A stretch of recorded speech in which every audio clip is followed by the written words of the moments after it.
ดำลัดใหม่ว่าด้วยธุรกิจน้ำมันเสื้อไฟประกาศใช้จะมีหลายอย่างเปลี่ยนแปลงอยู่สปป.ลาวระยะผ่านมาแมนรัฐบาลได้ประกาศนำไส้ดำลัดว่าด้วยธุรกิจน้ำมันฉบับ331/นย.ลงวันที่27ตุลา2017ตลอดระยะในการนำไส้เห็นว่ามีผลสำเร็จหลายด้านที่ตั้งมาในการพัฒนาเศรษฐกิจสังคมโดยเฉพาะแมนการคุ้มครองธุรกิจน้ำมันเสื้อไฟแนวใดก็ตามอิงใส่ความเรียกร้องต้องการของการพัฒนาเศรษฐกิจสังคม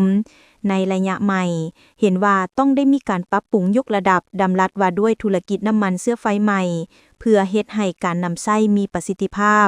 และประสิทธิผลหลายขึ้นกว่าเก่าล่าสุดกรมการค้าภายในกระทรวงอุตสาหกรรมและการค้าได้จัดกองประชุมเผยแพร่ดำรัสว่าด้วยธุรกิจน้ำมันเสื้อไฟฉบับเลขที่559/ลบ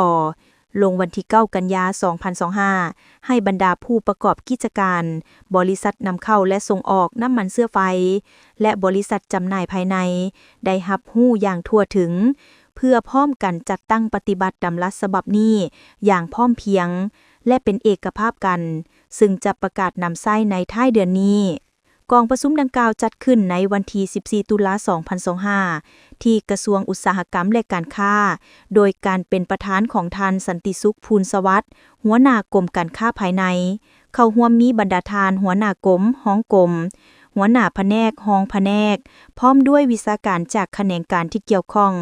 บรรดาทานผู้อำนวยการบริษัทนำเข้าและส่งออกน้ำมันเสื้อไฟและบริษัทจำหน่ายภายในท่านสันติสุขภูลสวัสดิ์กล่าวว่ากองประชุมในครั้งนี้ถือเป็นกองประชุมครั้งทำอิฐเพื่อเผยแพร่ดำรัสว่าด้วยธุรกิจน้ำมันเสื้อไฟฉบับปรับปรุงและแผนการปรับปรุงดัดสมธุรกิจน้ำมันเสื้อไฟตามระเบียบการและกฎหมายวางออกปัจจุบันดำรัสว่าด้วยธุรกิจน้ำมันเสื้อไฟเมนได้ถือของฮับลงลายเซ็นฉบับเลขที่559/ลบลงวันที่9กันยายน2025โดยจะมีผลจัดตั้งปฏิบัตินับแต่วันที่29กันยายน2025เป็นต้นไปซึ่งดำรัสว่าด้วยธุรกิจน้ำมันเสื้อไฟแมนมีจุดประสงค์ต้นต่อคือ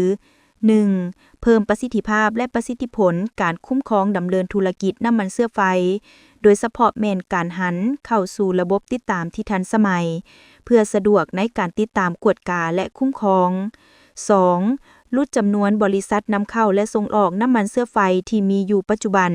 ให้เป็นไปตามนโยบายของรัฐบาล 5-6 บริษัทโดยนำไส้นิติกรรมเป็นตัวดัดสม 3. ควบคุมเอาการคุ้มครองบรรดาธุรกิจโรงงานปรุงแต่งน้ำมันเสื้อไฟภายหลังประกาศไส้ดำรัสฉบับเลขที่559/ลบกรมการค้าภายในก็คือกระทรวงอุตสาหกรรมและการค้าจะได้ประสานสมทบกับแขนงการองค์การและภาคส่วนที่เกี่ยวข้องดำเนินการกวดกาคืนและแจ้งเป็นลายลักษณ์อักษรให้บรรดาธุรกิจน้ำมันเสื้อไฟที่ได้รับการสร้างตั้งและดำเนินธุรกิจถ้าจะสืบต่อต้องปรับปรุงตนเองให้ครบตามมาตรฐานเงื่อนไขภายในกำหนดเวลาซึ่งระยะผ่านมากรมการค้าภายในได้แจ้งให้แผนกอุตสาหกรรมและการค้าแขวงนครหลวงรวมถึงผู้ประกอบการเพื่อกักเกี่ยมความพร้อมเดียวกันก็กักเกี่ยมออกนิติกรรมจัดตั้งผันขยายโดยเฉพาะคำแนะนำในการจัดตั้งปฏิบัติดำรัสว่าด้วยธุรกิจน้ำมันเสื้อไฟเลขที่559/ลบลงวันที่9กันยายน2025มีทั้งหมด8ภาค84มาตราสำหรับเนื้อในใจความสำคัญของดำรัสว่าด้วยธุรกิจน้ำมันเสื้อไฟทีมข่าวเศรษฐกิจการค้าจะได้นำเสนอรายละเอียดเป็นแต่ละกรณีในข่าวต่อๆไป